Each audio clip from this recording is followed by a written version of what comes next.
I got like after school detention. Ended up being my principal.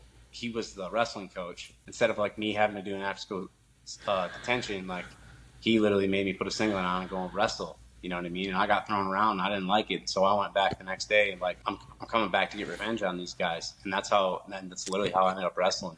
And then the boxing background, a lot of professional boxers in my family.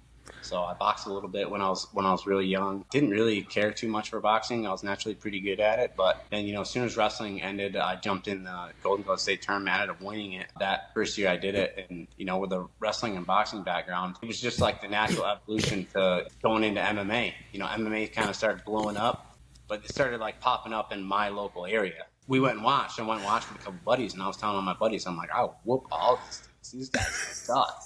So it's literally like it ended up being like a dare thing. Like my buddies were like, prove it, dude. Get in there. You know, get in there and scrap with these guys. And I was like, all right. So I like went and talked to somebody. I'm like, yo, how do you fight? I want to fight.